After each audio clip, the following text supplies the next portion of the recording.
ቀጭን መሆን ከስኳር በሽታ ነፃ ለመሆን ዋስትና አይደለም፣ ወይም ደግሞ ቀጭን መሆን ጤነኛ የሆነ ጉበት እንዲኖረን ዋስትና አይደለም። አንዳንድ ሰዎች ከውጭ ስታዩቸው ቀጠን ወይም ደግሞ ቀለል ያለ ሰውነት አላቸው፣ ወፍራም አይደሉም።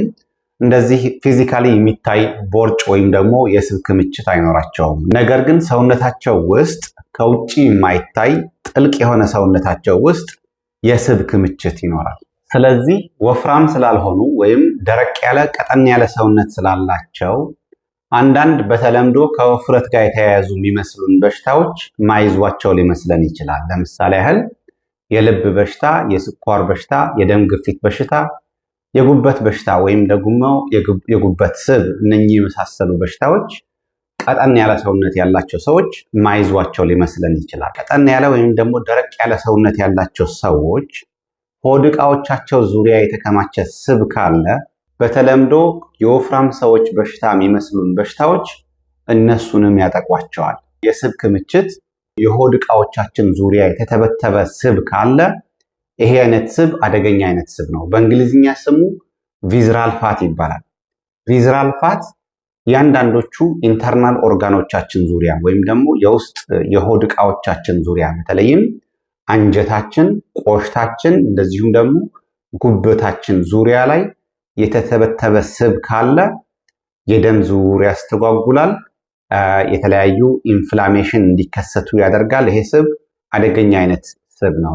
እንደ አጠቃላይ ሁላችንም ሰውነታችን ውስጥ የተወሰነ የስብ ክምችት ሊኖር ይችላል። ምክንያቱም ምግብ ተመግበን ያገኘነው ጉልበት ሰውነታችን በወቅታዊነት የሚፈልገውን ያህል ይጠቀምና የተረፈው ለችግር ጊዜ በፋት መልክ ነው የሚያስቀምጠው ወይም ደግሞ በስብ መልክ ስቶር ያደርገዋል፣ ያከማቸዋል።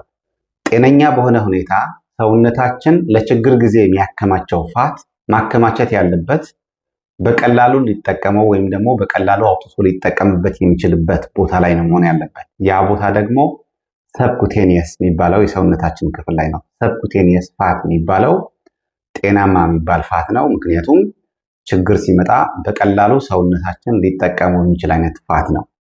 ያም ቆዳችን ስርና በተለይም መቀመጫችን አካባቢ የሚከማች ፋት ሰውነታችን ችግር ሲገጥመው፣ ረሃብ ሲገጥመው በቀላሉ ሊጠቀመው የሚችል እንደዚሁም ደግሞ ከሰውነታችን ለማጥፋት ቀላል የሆነ አይነት የስብ ክምችት ነው። ይሄ የሰውነታችን ጤናማ የሆነ ስብ የማከማቸት ሂደት ሲስተጓጎል ሰውነታችን ሰብኩቴኒየስ ቦታ ላይ ሳይሆን የሚያስቀምጠው ቪዝራል በሆኑ ሰውነት ክፍሎቻችን ላይ ነው። ቪዝራል ማለት የውስጥ ዕቃዎቻችን የሆድ ዕቃዎቻችን ዙሪያቸው ላይ ኦርጋንስ አካባቢ ማለት ነው። ወይም ደግሞ አራውንድ ኦርጋንስ ስብ ሲከማች ማለት ነው። በተለይም አንጀታችን ዙሪያ፣ ቆሽታችን ዙሪያ እንደዚሁም ደግሞ ጉበታችን ዙሪያ ሲከማች ማለት ነው። ሰውነታችን ለችግር ጊዜ የሚያከማቸው ስብ ሰብኩቴኒየስ የሚባለው ቦታ ላይ ቆዳችን ስር ወይም መቀመጫችን ዙሪያ ላይ ማከማቸት ሲገባው የሆድ ዕቃዎቻችን ዙሪያ ላይ የሚያከማቸው ከሆነ ይሄ የሚሆንበት ሁለት የተለያዩ ምክንያቶች ሊኖሩ ይችላሉ። አንደኛው ሰውነታችን ከፍተኛ የሆነ ጭንቀት ውስጥ እየሄደ በመሆኑ ምክንያት ከፍተኛ የሆነ የኮርቲሶል መመረት ወይም ደግሞ የኮርቲሶል መጠን ሰውነታችን ውስጥ መጠኑ ከፍ ሲል ኮርቲሶል ግሉኮስ ሆዳችን ላይ በፋትነት ስለሚያስቀምጥ ቪዝራል ፋት የጨመረበት ምክንያት አንዱ ይሄ ሊሆን ይችላል። ሁለተኛው ሰውነታችን ፋት የማስቀመጥ አነስተኛ የሆነ ትሬሽሆልድ ያለው ማስቀመጫ ቦታ ሲያጣ ቆዳችን ስር ወይም ደግሞ መቀመጫችን ዙሪያ የስብ ማስቀመጫ ቦታ ማያገኝ ከሆነ ቀጥሎ ሊያስቀምጥበት የሚችለው ቦታ ላይ ሆድ ዕቃዎቻችን ዙሪያ ስለሆነ ወይም ደግሞ ቪዝራል ፋት አድርጎ ያስቀምጠዋል ማለት ነው። የሆድ ዕቃዎቻችን ዙሪያ ላይ የስብ ክምችት እንዲኖር የሚያደርገው ሌላው ምክንያት አዘውትሮ አልኮል መጠጣት ነው። ቪዝራል ፋት ችግሩ ምንድን ነው? ወይም የሆድ ዕቃዎቻችን ዙሪያ ላይ የሚከማች ስብ ችግሩ ምንድን ነው? የሆድ ዕቃዎቻችን ዙሪያ ላይ የሚከማች ስብ ዶርማንት ስብ አይደለም፣ አክቲቭ ስብ ነው። ያ ማለት ምን ማለት ነው? የተለያዩ ኢንፍላማቶሪ ሳይቶካይንስ ያመርታል። የተለያዩ ቶክሲክ የሆኑ ጎጂ የሆኑ ኬሚካሎች ያመርታል። ይህ ስብ የሚያመርታቸው ኢንፍላማቶሪ ሳይቶካይንስ ወይም ቶክሲክ የሆኑ ነገሮች ወደ ፖርታል ቬይን ይገባሉ። ፖርታል ቬይን ማለት ወደ ጉበታችን ደም የሚያስተላልፍ ቬይን ነው ወይም ደግሞ የደም ቧንቧ የደም ስር ነው። ስለዚህ እነኚህ ኢንፍላማቶሪ ሳይቶካይንስ ወይም ቶክሲክ ነገሮች ወደ ፖርታል ቬይን ሲገቡ ቀስ ያለ ስብ ጉበታችን ውስጥ እንዲዳብር ወይም ደግሞ የስብ ክምችት ጉበታችን ውስጥ እንዲኖር መንገድ ይከፍታል። በሂደትም ጉበታችን ፋት ክምችት ወይም ደግሞ የስብ ክምችት ይኖረዋል። ፋቲ ሊቨር ዲቨሎፕ እናደርጋለን። ፋቲ ሊቨር ሲኖር ደግሞ ጉበታችን ለኢንሱሊን አልታዘዝ ማለት ይጀምራል። በሂደት ሰውነታችን ለኢንሱሊን አልታዘዝ ይላል። ያ ማለት የስኳር በሽታ ታይፕ 2 የሚባለው ወይም 2 የሚባለው የስኳር በሽታ 2 የሚባለው እሱኛው ሰውነታችን ለሱ ይጋለጣል ወይም ደግሞ የሱ ተጠቂ እንሆናለን። ልክ ማንኛውም ከፍተኛ የሆነ የሰውነት ክብደት ያለው ሰው የስኳር በሽታ እንደሚይዘው ቀጭን የሆነ የሰውነት ክብደት ያለውም ሰው በዚህ ቪዝራል ፋት የተነሳ የስኳር በሽታ ያጋጥመዋል ማለት። ሁለተኛ ይሄ ፋት የሚያመርታቸው የተለያዩ ቶክሲክ ነገሮች አጠቃላይ የሰውነታችን የበሽታ የመከላከያ ኃይላችን እንዲቆጣ የማድረግ ወይም ኢንፍላሜሽን ዲቨሎፕ እንድናደርግ ያደርገናል እና ሲስተሚክ ኢንፍላሜሽን የሚባለው አጠቃላይ የሰውነታችን የበሽታ የመከላከያ ኃይል እኛኑ ማጥቃት ሲጀምር ከሱ ጋር ተያይዞ ሊመጡ የሚችሉ በርካታ ዘመናዊ የሆኑ የበሽታ አይነቶች ሊከሰቱ ይችላሉ የተለያየ ሰውነት ክፍሎቻችን ላይ። ሶስተኛ በሆድ ዕቃዎቻችን ዙሪያ ላይ የተከማቸው ስብ መጠኑ እየጨመረ ሲመጣ የሆድ ዕቃዎቻችን ላይ አላስፈላጊ የሆነ ጫና ሊፈጥርባቸው ይችላል። ኮምፕረስ ሊያደርጋቸው ይችላል፣ ሊጨፈልቃቸው ይችላል። የሆድ ዕቃዎቻችን ሲጨፈለቁ ደግሞ በትክክል መስራት አይችሉም። ስለዚህ ፌይል ሊያደርጉ ይችላሉ። ስራቸውን በአግባቡ መከወን ሳይችሉ ሲቀር የተለያዩ አይነት የበሽታ ምልክቶች እናያለን። በመጀመሪያ ድንገተኛ የሆነ የልብ ህመም ወይም ደግሞ የልብ ድካም በእንግሊዝኛ ሄርት አታክ የሚባለው ሊገጥመን ይችላል። ስኪኒ ሄርት አታክ ይባላል። ይሄኛው ምን ማለት ነው? ቀጭን የሆነ ደረቅ ያለ ሰውነት አለው፣ ነገር ግን የልብ ህመም ድንገተኛ የሆነ የልብ ህመም መያዝ ማለት ነው፣ ወይም ደግሞ ለሱ መጋለጥ ማለት ነው። ይሄ የሚሆንበት ምክንያት እነኚህ ኢንፍላማቶሪ ሳይቶካይንስ ወይም ደግሞ ይሄ ስብ የሚያመርታቸው የተለያዩ ቶክሲክ የሆኑ ኬሚካሎች ቀስ ያሉ ሰውነታችን ውስጥ ባድ ኮሌስትሮል የሚባሉትን እንዲከማቹ ያደርጋል። ወይም ደግሞ ትሪግሊሰራይድ የሚባሉ እንደዚሁም ደግሞ ኤልዲኤል የሚባሉ ሎው ዴንሲቲ ላይፖፕሮቲን የሚባሉ ባድ የሆኑ ኮሌስትሮል የደም ስሮቻችን ውስጥ እንዲከማቹ ያደርጋል። ስለዚህ የደም ስሮቻችን ጠበው ይዘጋሉ። ከሆነ ጊዜ በኋላ ከልባችን ደም መውጣት መግባት ሊያታግልና ሊከብድ ይችላል። በዚህ ምክንያት ሄርት አታክ ወይም ደግሞ የልብ ድካም ድንገተኛ የልብ ህመም ሊከሰትብን ይችላል። ሁለተኛ ጉበታችን ውስጥ የስብ ክምችት እንዲኖር ከማድረጉ ጋር ተያይዞ የጉበት መቁሰል ወይም ፊብሮሲስ እንደዚሁም ደግሞ የጉበት ጠባሳ ወይም ሲርሆሲስ እንዲከሰትብን ምክንያት ይሆናል።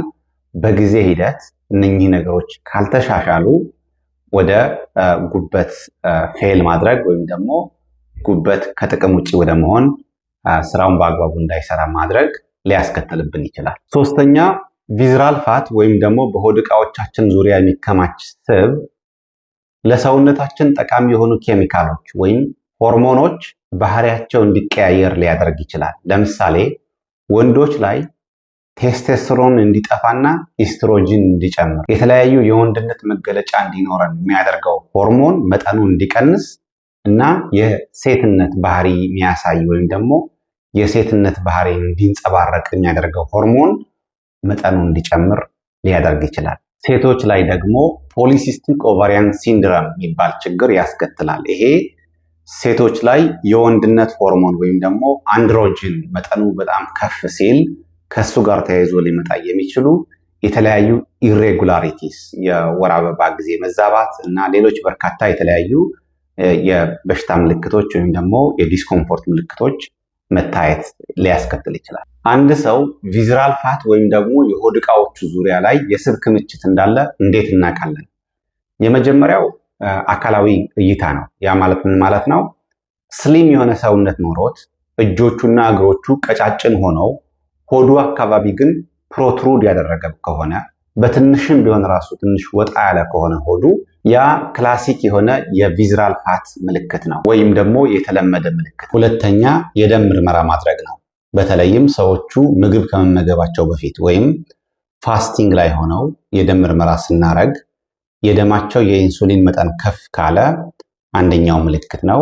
እንደዚሁም ደግሞ የደማቸው ትሪግሊሰራይድ መጠንና ኤልዲኤል ወይም ሎው ዴንሲቲ ላይፖፕሮቲን የሚባለው የኮሌስትሮል አይነት መጠኑ ከፍ ካለ ሌላኛው ምልክት ነው። እንደዚሁም ደግሞ በደም ምርመራ ወቅት የጉበት ፈንክሽን ወይም ደግሞ ጉበት በአግባቡ ስራ እየሰራ አለመሆኑን የሚጠቁሙ የተለያዩ የላብ ውጤቶች አሉ። እነኚህን መጠናቸውን ቼክ እናደርጋለን። ለምሳሌ ኤኤልቲ እንደዚሁም ደግሞ ኤኤስቲ የሚባሉ የጉበት ስራው በአግባቡ እያከናወነ ስላለመሆኑ የሚያመላክቱ የላብ ስራዎች ሲሰሩ እነኚህ መጠናቸው ከፍ ካለ ጉበት ችግር የገጠመው መሆኑ ይጠቁማል። ስለዚህ ጉበት ችግር የሚገጥመው የጉበት ፋት ሲኖር አንዱ ሪዝን ነው ወይም አንዱ ምክንያት ነው። ስለዚህ እነኚህ የላብ ውጤቶች ወይም ደግሞ የላቦራቶሪ የምርመራ ውጤቶች የደም ምርመራዎች ሰውነታችን ውስጥ ወይም ደግሞ የሆድ ዕቃዎቻችን ዙሪያ ላይ የስብ ክምችት እንዳለ እንደሌለ ጠቋሚዎች ናቸው። ሶስተኛው መንገድ ሰዎቹ ሆዳቸው በመቆንጠጥ ወይም ደግሞ ፒንች በማድረግ እናውቀዋለን። ሆዳቸው ስንቆነጥጠው ወይም ደግሞ ፒንች ስናረገው ሆዳቸው ጅግሊ የሆነ ከሆነ ፒንች የሚቆነጠጥላችሁ ከሆነ ይሄ ቪዝራል ፋት ሳይሆን ሰብኩቴኒየስ ፋት ነው፣ ወይም የቆዳ ስር ያለ ፋት ነው። ጅግሊ ነው፣ በቀላሉ መቆንጠጥ መያዝ ይችላል። ነገር ግን ቪዝራል ፋት ከሆነ ዲፕ ዳውን ነው፣ ከብዙ ግድግዳዎች በኋላ በውስጥ በኩል ነው የሚኖረው እና ሆዳቸው እንዲደነድንና ፒንች ማይደረግ በቀላሉ ማይቆነጠጥ አይነት ነገር ከሆነ ሌላው ቪዝራል ፋት ለመኖሩ ማሳያ ነው። ስለዚህ መፍትሄው ምንድን ነው? በሆድ ዕቃዎቻችን ዙሪያ ላይ የሚከማች ስብ እንዴት እናጠፋዋለን? በሆድ ዕቃዎቻችን ዙሪያ ላይ የሚከማች ስብ ለማጥፋት ካሰብንበትና ስራ ከጀመርን በቀላሉ ልናጠፋው የምንችለው አይነት ስብ ነው። ትንሽ ነገሮች ናቸው መስራት የሚጠይቀን። የመጀመሪያው አመጋገባችን ማስተካከል ነው። አመጋገባችን በዋናነት ፕሮቲን ላይ መሰረት ያደረገ መሆን አለበት። ብዙ ፕሮቲን መመገብ አለብን። ፕሮቲን የሆኑ ምግቦች በምንመገብበት ወቅት ሰውነታችን ጉልበት ወይም ኃይል ሲፈልግ ከተመገብነው ፕሮቲን ላይ ሳይሆን የሚጠቀመው በመጀመሪያ ሰውነታችን ውስጥ በስብነት የተከማቸውን ኃይል ነው የሚጠቀመው። ስለዚህ በመጀመሪያ ሰብኩቴኒየስ ፋት ካለ እሱ ይጠቀማል። ሰብኩቴኒየስ ፋት ከሌለ ደግሞ ቪዝራል ፋት ወይም ደግሞ በሆድ ዕቃዎቻችን ዙሪያ ላይ የተከማቸውን ስብ መጠቀም ይጀምራል። በዚህም ምክንያት የተመገብነው ፕሮቲን በወቅታዊነት ለጉልበትነት መዋል ሳይሆን ጡንቻዎቻችን ለማጎልበት፣ ጡንቻዎቻችን ለማፈርጠም ግልጋሎት ላይ ይውላል። የፈረጠሙ ወይም ደግሞ የዳበሩ ጡንቻዎች ሰውነታችን ላይ መኖራቸው ደግሞ አዲስ ስብ በሆድ ዕቃዎቻችን ዙሪያ ላይ እንዳይከማች ይረዳል። ምክንያቱም እነኚህ ትልልቅ ጡንቻዎች ብዙ ኃይል ይፈልጋሉ፣ ብዙ ስኳር ይጠቀማሉ። ስለዚህ ከተመገብነው ምግብ ውስጥ የተገኘው ስኳር አብዛኛው ሜታቦላይዝ የሚደረገው ጡንቻዎቻችን ውስጥ ስለሆነ ሆድ ዕቃዎቻችን ዙሪያ ላይ ሄዶ ሊከማች የሚችል ስብ ወይም ደግሞ የስኳር ክምችት አይኖርም። ሁለተኛው ማድረግ ያለብን ነገር የሰውነታችን ጥንካሬ የሚጨምሩ የአካል ብቃት እንቅስቃሴዎች ማድረግ ነው። ስትሬንግዝ ትሬኒንግ ማድረግ። ስትሬንግዝ ትሬኒንግ ስናደርግ ጡንቻዎቻችን ሞር ይፈረጥማሉ፣ ይዳብራሉ። ጡንቻዎቻችን ከሌሎች የሰውነት ክፍሎቻችን በተለየ ሁኔታ ብዙ ጉልበት ይፈልጋሉ። ስለዚህ ደማችን ውስጥ ያለው ስኳር ወይም ግሉኮስ ጡንቻዎቻችን ጋር ሄዶ ይቃጠላል፣ በጉልበትነት ይጠቀመዋል ሰውነታችን እንጂ የተለያየ የሰውነት ክፍሎቻችን ላይ በተለይም ደግሞ የሆድ ዕቃዎቻችን አካባቢ ሄዶ በስብነት አይከማችም።